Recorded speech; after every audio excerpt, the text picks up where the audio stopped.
America is a land of risk takers. From the men who brought flight to the masses, to the woman who spent her life pushing the limits. It's a land of innovation. From a colony some hoped could exist on Mars, to a city others thought would be a blueprint for the future.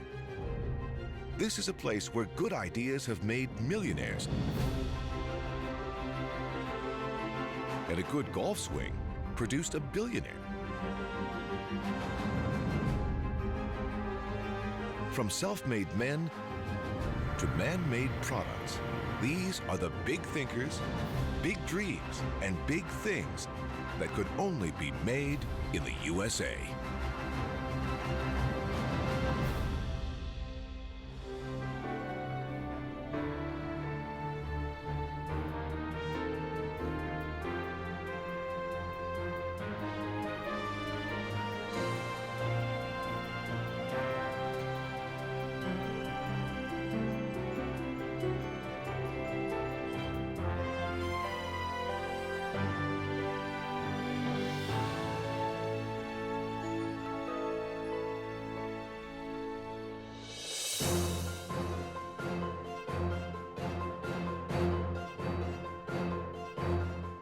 In the evergreens of Washington State is one company that's made America a computing superpower: Microsoft. This is the software giant's headquarters just outside Seattle in Redmond. Bill Gates, a Seattle native, dropped out of Harvard in 1975 to start the company in Albuquerque, New Mexico. He relocated to Washington in 1979. A year later, Gates got a call about developing a top-secret operating system. It was for something unheard of at the time, an IBM personal computer.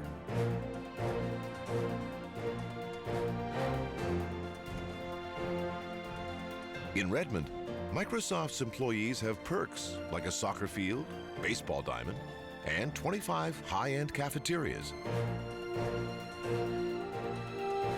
A few lucky workers even get to visit the boss's house. Proof of just how much money can be made in the USA. Bill Gates' multi-million-dollar estate on Lake Washington features a reception hall and conference facilities in case he needs to take work home with him. One of the libraries contains a Leonardo da Vinci notebook, which Gates bought in 1994 for more than $30 million.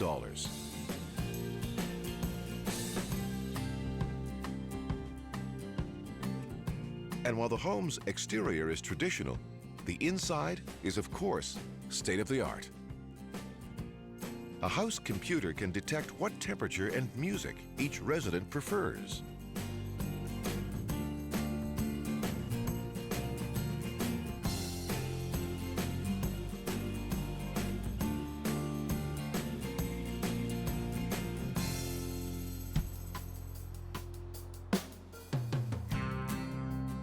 Another major American brand was made in Seattle, Starbucks. The company started out as a small shop in nearby Pike Place Market, where it opened in 1971.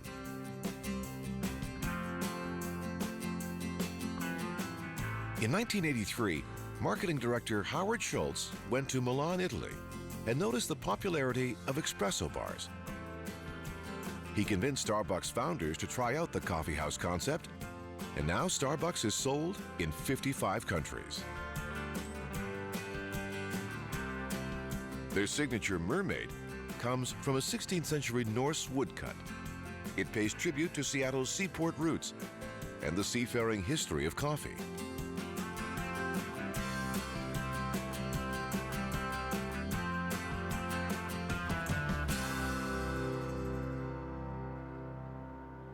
A Washington outdoorsman made it big in the USA after a near-death experience.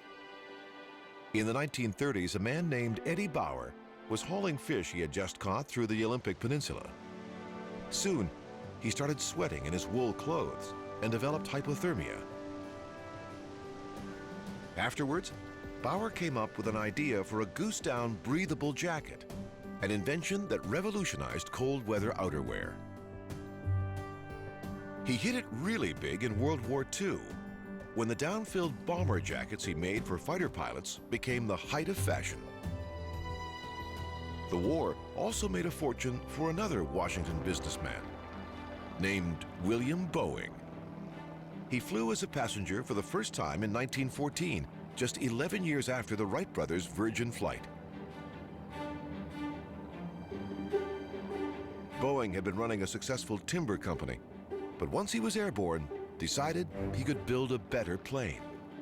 In 2 years, he learned to fly, hired engineers, and took his new plane for a test flight.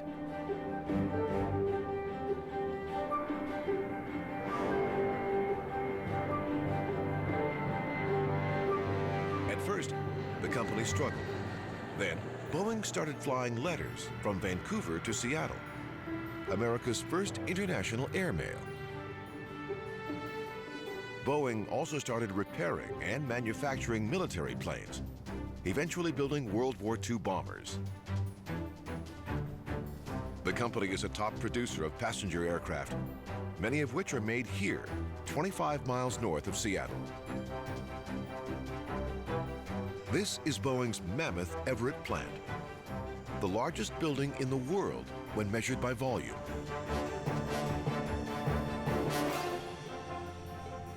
Inside, it's the equivalent of 75 football fields.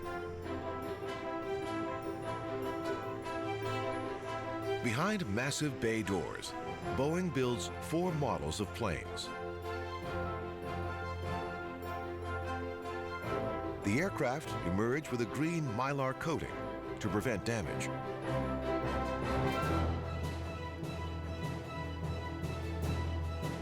This is also where Boeing builds the 787 Dreamliner, which offers passengers Wi-Fi, live TV, and cell phone use.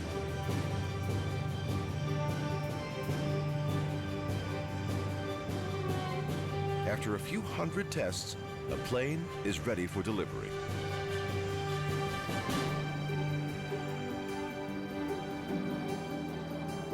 But William Boeing certainly wasn't the only one fascinated by flight. His fellow flying mavericks just happened to be taking off in Kansas.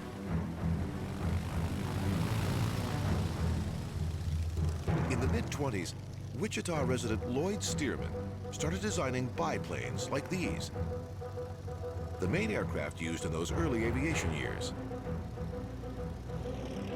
The planes are still flying nearly 90 years later. A Stearman biplane even starred in Alfred Hitchcock's North by Northwest, where it was used to try and murder Cary Grant.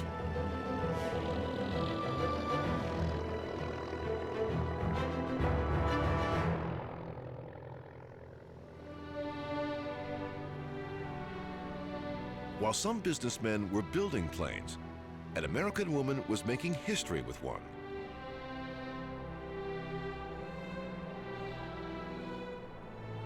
Amelia Earhart was born in Atchison, where Kansas artist Stan Hurd pays tribute to her with a 1-acre earthen portrait.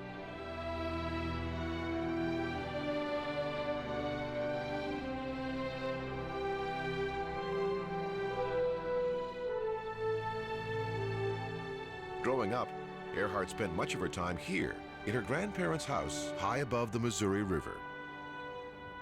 As a girl, she was independent and even kept a scrapbook of accomplished women. In 1928, Earhart gained worldwide fame when she became the first woman to fly across the Atlantic. She was driven in part by a desire to help women achieve social and economic independence, often using her fame to advocate for female pilots and women's issues.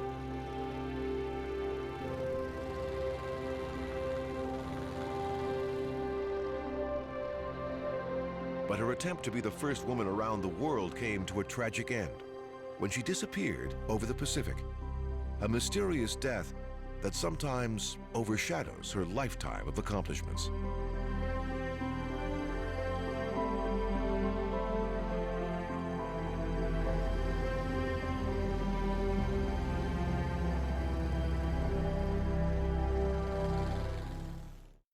In the remote plains of western Kansas is a town that remade itself after a devastating tragedy.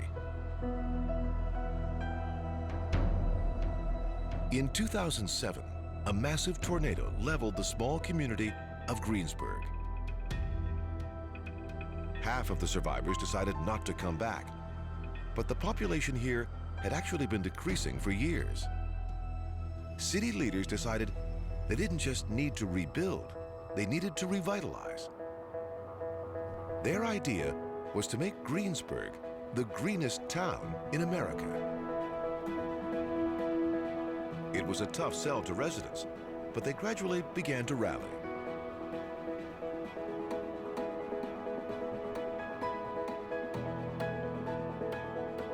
Soon, eco-homes like this rose, modeled after a grain silo that withstood the tornado's 200-mile-per-hour winds.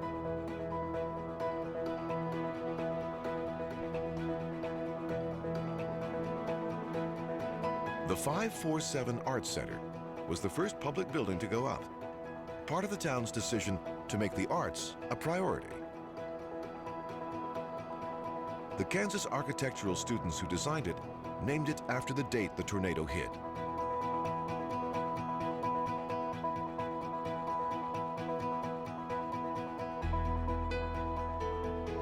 The town's library and museum, which were also destroyed, now live in the award-winning Kiowa County Commons building. Its roof overhang, awnings, and trees control the amount of light and heat that enter, while solar panels generate power. But the building that may symbolize Greensburg's rebirth best is the spiral-shaped museum, the new entrance to the town's oldest attraction, the Big Well. The building sits atop the largest hand-dug well in the world.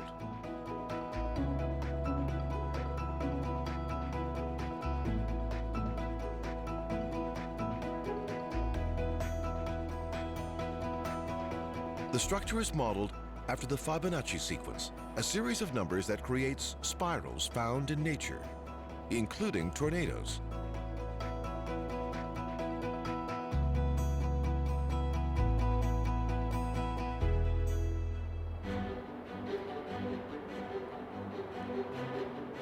Kansas has also helped make the USA more eco-friendly by harnessing the power of the wind.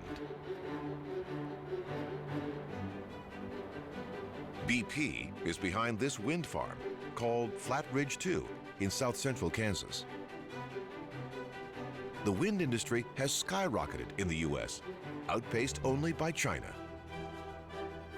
But to tap into the wind's potential, some assembly is required. The windmills arrive in pieces, which are then spread out on the prairie. Each one will sit on a concrete pad where its transformer is located. Workers assemble the 3 tubes that will make up the windmill's tower, then attach the giant propeller blades to their hub. Once that's finished, a powerful motor goes on top. Finally, the propeller is ready to be installed. In this delicate dance between man and machine, each gear and part must be perfectly aligned.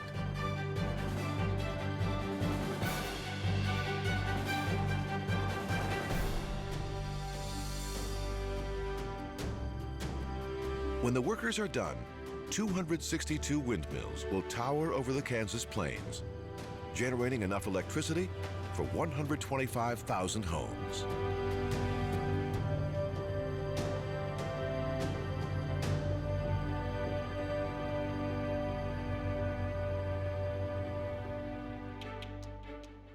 In nearby Oklahoma is the birthplace of the Doppler weather radar. This is the National Weather Center in Norman, where the Doppler was born out of World War II technology to detect enemy aircraft and missiles.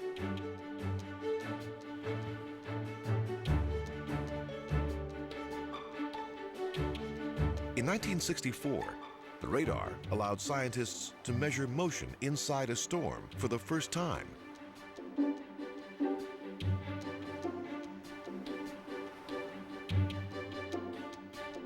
More recently, Doppler radar advanced to this, called OU Prime.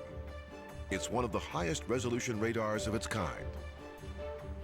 Researchers use it to help predict severe weather, a necessity in the middle of Tornado Alley.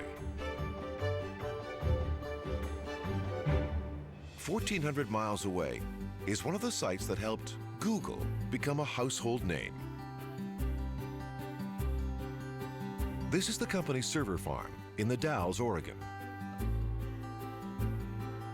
Inside are tens of thousands of processors that are part of the Googleplex, basically the biggest collective computer in the world.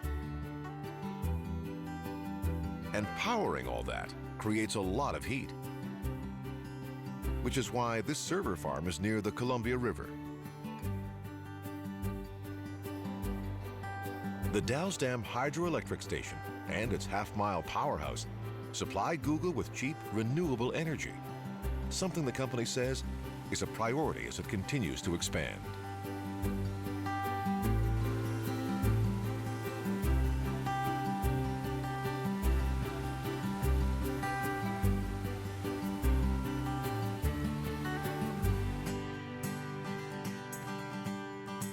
Western Oregon is home to the track that helped make a sportswear giant, Nike. This is Hayward Field, or Tracktown, USA, at the University of Oregon in Eugene.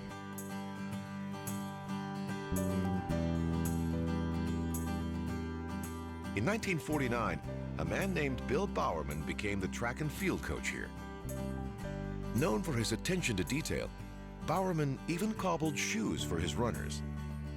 Then, in 1964, Bowerman went into the shoe business with former U of O runner Bill Knight. They started out selling sneakers from Japan, but in 1971 launched their own company, Nike, named after the Greek goddess of victory.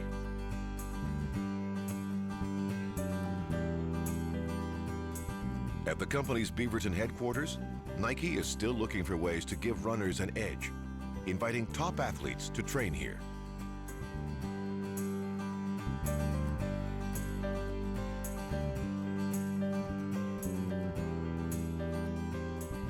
The campus's buildings bear the names of sports legends that have been sponsored by Nike, including Michael Jordan, Mia Hamm, and John McEnroe, all of whom were also made in the USA. Along the pristine waters of Jupiter Island, Florida, is the home of another athlete who made it big in America. This is Tiger Woods' 12-acre multi-million-dollar estate, which he kept as his permanent residence after his messy split with wife Elin Nordegren in 2010. The house includes 4 greens, all with different types of turf to replicate real courses. On the second floor is quite the custom add-on, Woods' own personal driving range.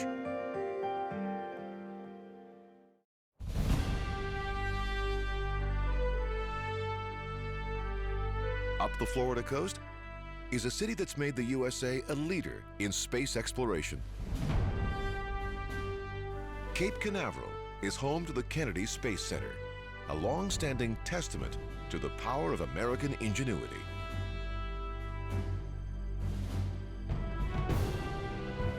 Here at Pad 39A, astronauts Neil Armstrong, Buzz Aldrin, and Michael Collins blasted off, as did 135 space shuttle missions.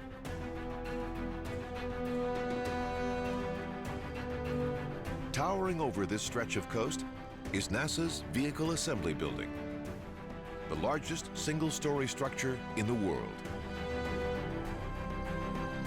Inside, engineers assembled every single space shuttle.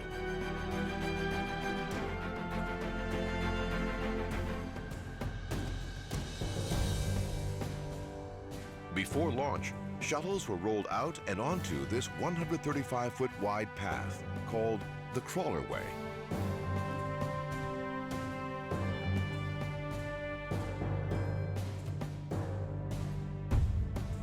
The 17-million-pound spacecraft sat on giant crawler transporters that, because of the crushing weight, couldn't move faster than a mile per hour.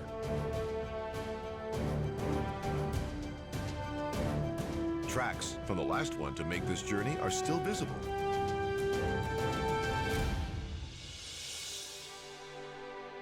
This is also where America's astronauts return to Earth, aiming for 2 black strips on the tarmac.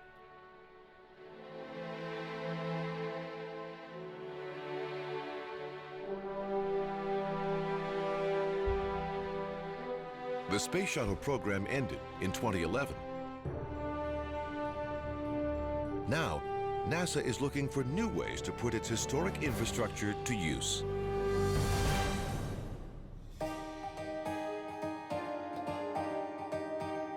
Florida may be famous for its made in the USA oranges, but it turns out the fruit isn't actually native to the state. Spanish settlers brought it here from China in the 16th century.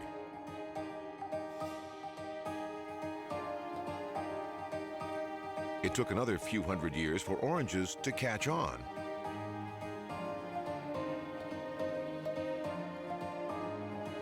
The fruit ripens in the fall, and thousands of migrant laborers are hired to help with the harvest.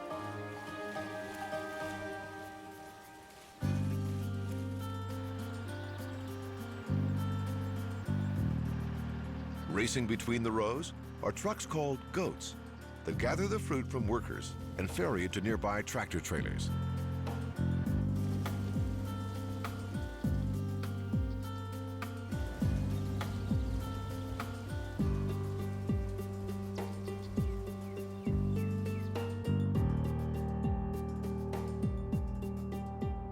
The oranges then travel to nearby processing plants, like this one, owned by Florida's Natural.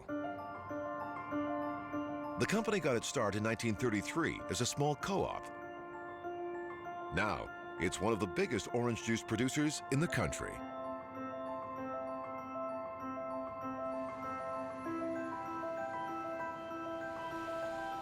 Open trailer trucks take the fruit from farm to factory.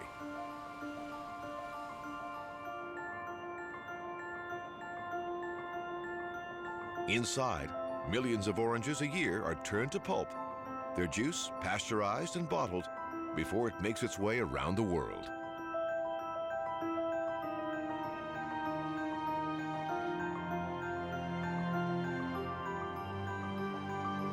Thousands of miles away from Florida, another American product had more mysterious beginnings on the tropical islands of Hawaii.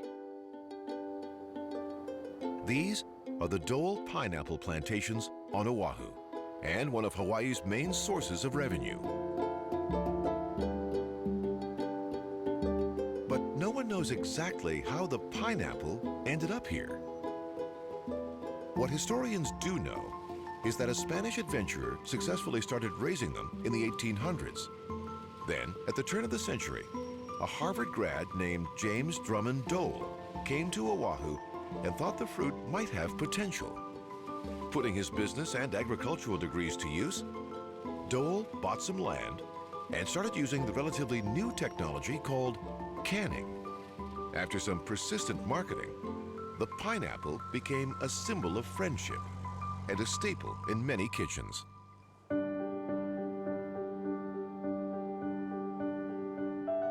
Thousands of miles away, California winemakers are busy producing made-in-the-USA reds. Vineyards in Paso Robles have been around since the 18th century, when Franciscan friars started making wine here.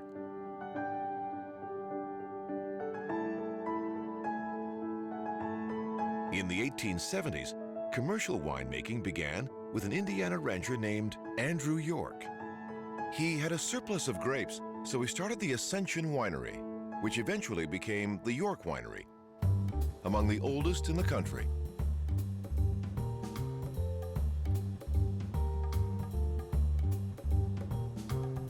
Paso Robles is now home to dozens of wineries that produce the region's signature big reds, including Cabernet Sauvignon, Merlot, Syrah, and Zinfandel.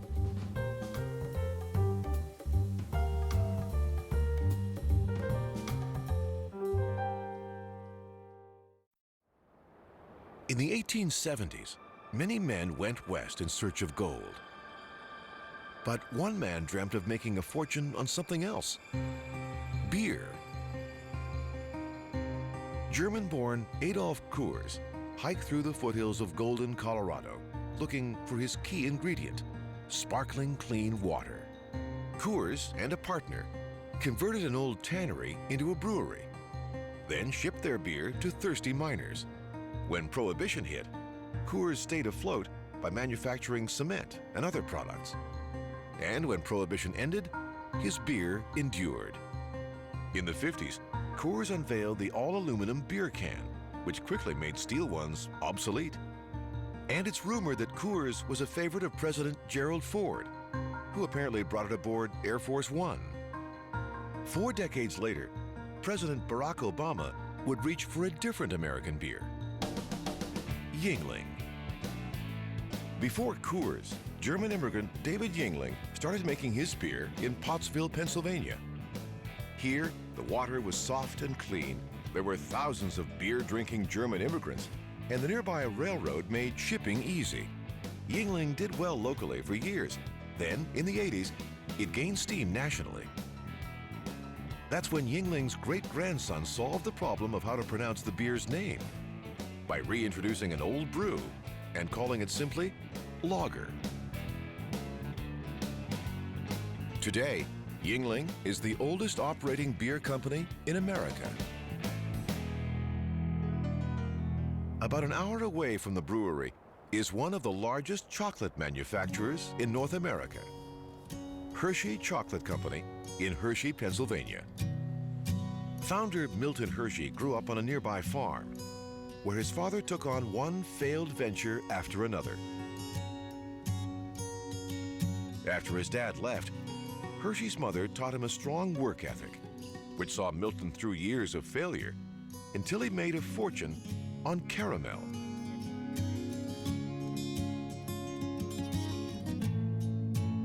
In 1893, he was fascinated by chocolate making at the Chicago World's Fair. At the time, milk chocolate was a delicacy produced mostly by the Swiss. In 1905, Hershey opened up a factory in his hometown and started bringing chocolate to the masses.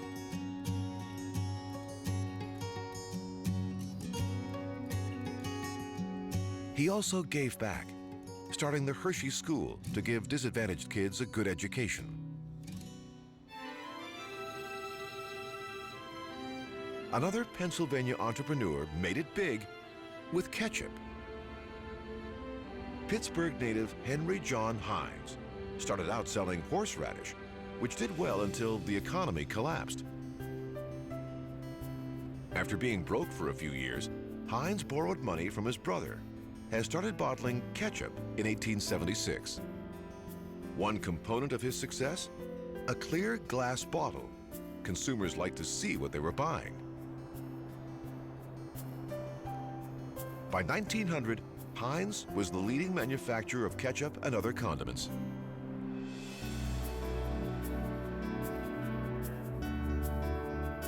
A Michigan businessman changed the USA forever in 1908 when he debuted the Model T Ford. Henry Ford didn't invent the automobile, but he did make it affordable by drastically cutting assembly costs. Early cars were handcrafted by specialized workers, a long, slow process. With an assembly line, Ford managed to dramatically cut the Model T's production time. Once the automobile started selling, Ford put the money back into his business, lowering the car's price from $825 to $575 in just 4 years. By 1914, nearly half the cars on American roads were Model Ts. And with those profits, Ford bought 1,300 acres on the banks of the nearby Rogue River, where he built the Fairlane estate.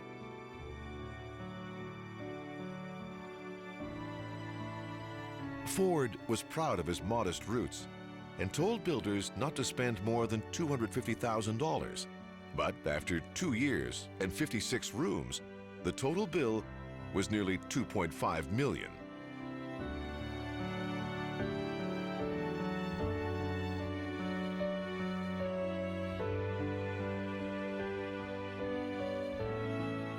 The home featured a hydroelectric power station built with design help from Ford's friend, Thomas Edison.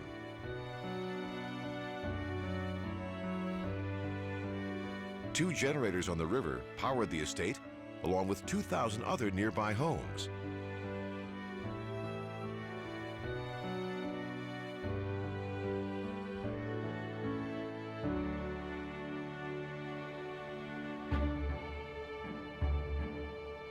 Ford paid tribute to Edison and other American inventors at a one-of-a-kind site, Greenfield Village in Dearborn. This is where Ford transported and recreated dozens of notable homes from around the world. Among them, Edison's Invention Factory, part of which came from Menlo Park, New Jersey. The village also features the Wright Brothers Workshop and a courthouse where Abe Lincoln practiced law. Ford and Edison had something else in common: their visits to the Seventh-day Adventist Sanitarium in Battle Creek, health spa to the rich and famous. In 1876, a surgeon and inventor named Dr. John Harvey Kellogg took over the site, insisting patients follow a regimen of vegetarianism, colonics, and daily exercise.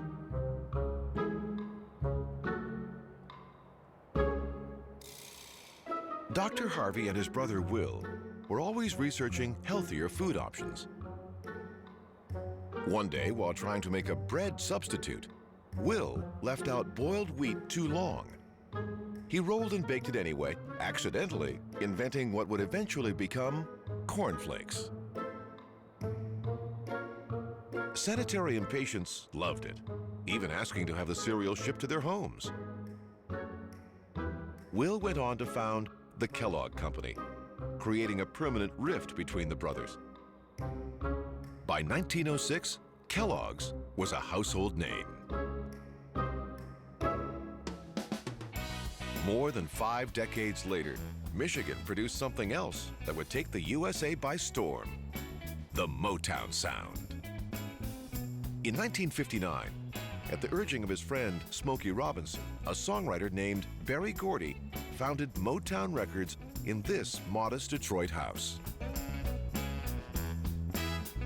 1 year later, the company had its first hit with Shop Around, written and performed by Robinson and his band, The Miracles.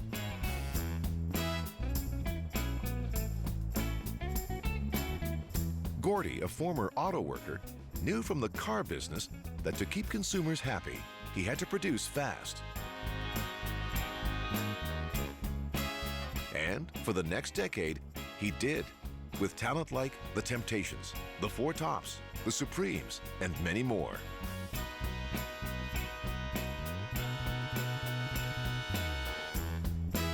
The hit factory thrived through the 60s until 1972, when Gordy set up shop in Hollywood. In 1988, he was inducted into the Rock and Roll Hall of Fame.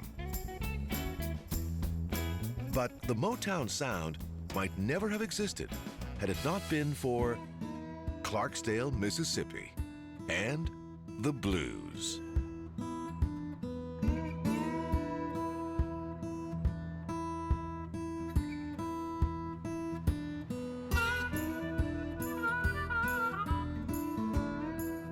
The music has its roots in the Mississippi Delta, at juke joints where African Americans gathered in the early 1900s to dance, drink, and listen to music.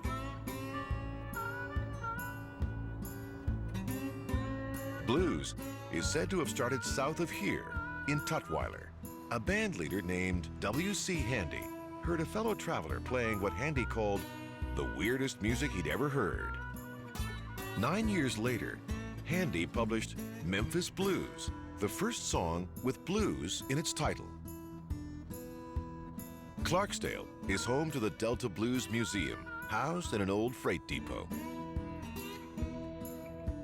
It also celebrates musicians with close ties to the town, including Charlie Patton, Son House, Robert Johnson, and Muddy Waters. It's said Muddy boarded a bus right here, joining 6 million black Southerners in the Great Migration North. "I'm gonna pack my suitcase," he sang, "and make my getaway." The exposure Muddy Waters' music found in Chicago launched the Delta Blues into the mainstream, changing music forever.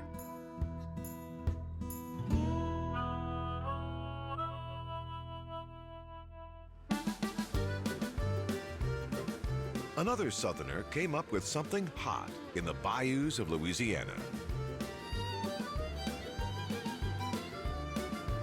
In the mid-1800s, a man named Edmund McElhenney moved to Avery Island after marrying into the Avery family.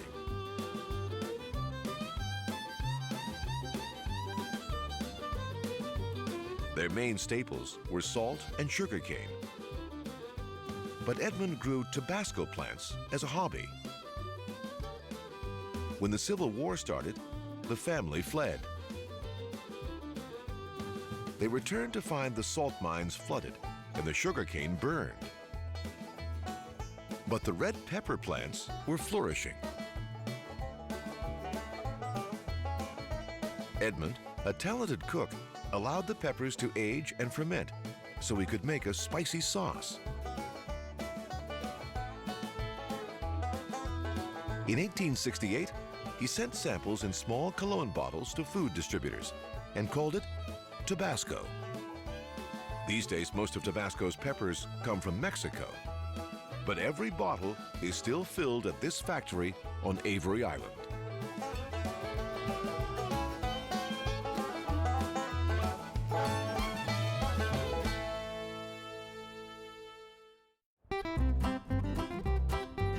From Alabama to Texas are fields of white. These are cotton plants, a major source of income in the South since slaves painstakingly picked it in the 1700s. Then, an inventor named Eli Whitney came south as a tutor and saw how hard it was to separate the seeds from the cotton.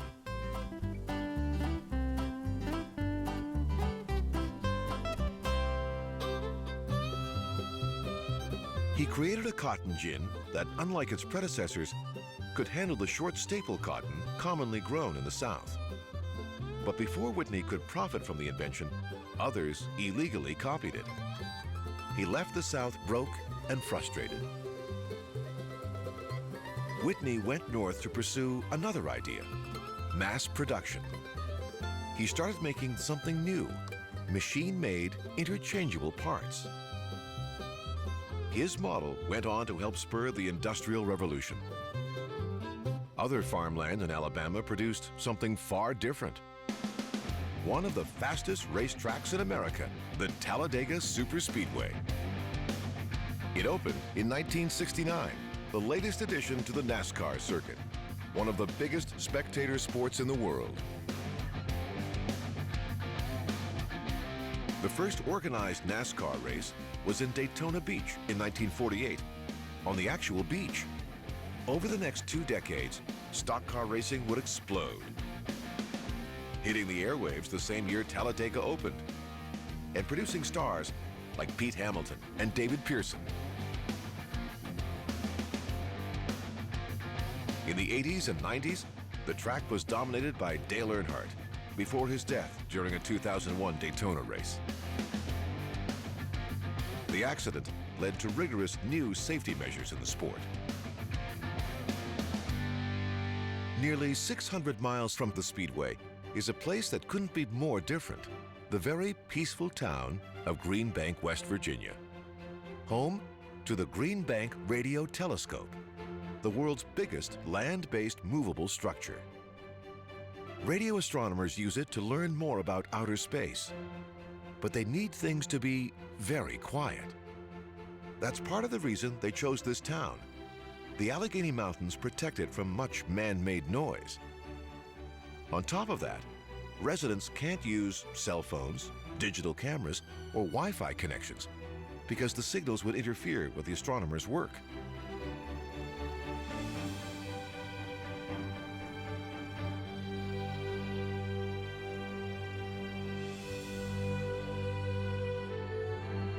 In the western part of the state is what some call a work of structural art. The New River Gorge Bridge, the longest single-arch steel bridge in the world. Before it was built, drivers had to take a 40-mile trip around the gorge. Bridge construction began in 1974, with engineers stringing cables between towers on either side.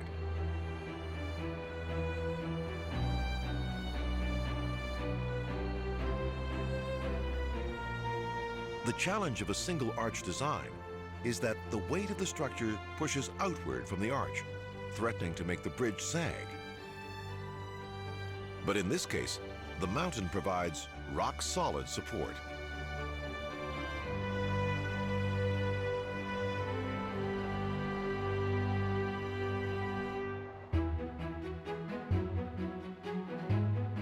Some of the greatest architecture made in the USA came from the man behind this masterpiece, Frank Lloyd Wright. Wright and his students started coming to Arizona in 1933 to escape the bitter winters in Wright's home state of Wisconsin. In 1937, he purchased this land outside Scottsdale to build a permanent winter retreat and school of architecture. Wright's work focused on organic architecture. Taliesin's buildings are low, tucked into the mountains. Wright and his students would come back to Taliesin West every winter until his death in 1959 at the age of 91.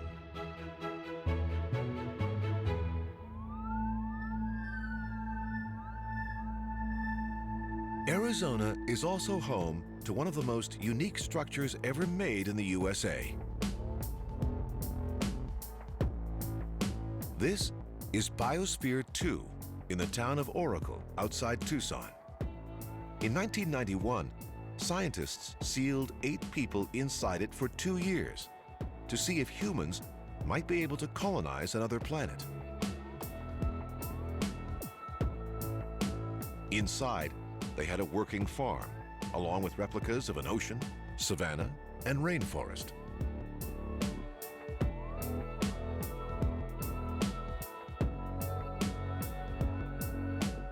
Scientists learned a great deal, but that was largely overshadowed by infighting between biospherians and some of their bosses.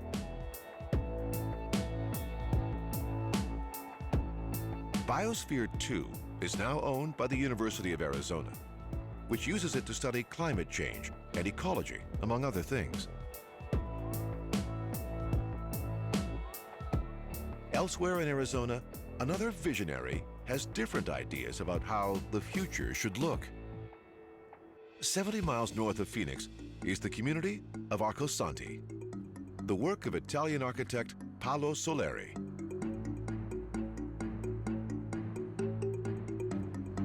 In 1970, long before going green was popular, he started constructing arcologies here, buildings that blend ecology and architecture. Soleri wanted to introduce a new kind of carless city living that could also save the planet.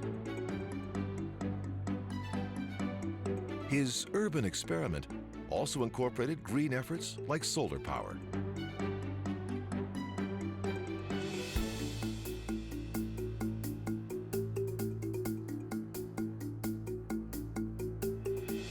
Over the decades, people have come from around the world to live and work at Arcosanti.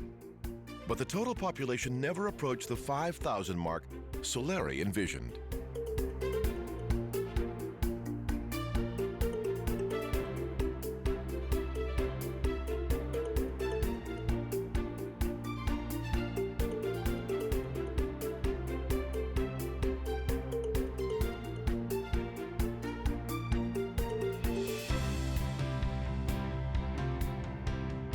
From forward-thinking architects in the Southwest to resourceful townspeople in the Midwest. What's made in the USA has changed drastically over the decades. In the early 1900s, Americans were just beginning to take flight. Within 70 years, some were landing space shuttles. This is a country that went from driving the auto industry to powering the internet. And from singing the blues to that groundbreaking Motown sound. Regardless of how the technology or landscape may change, one thing will remain the same. America will continue to reinvent itself.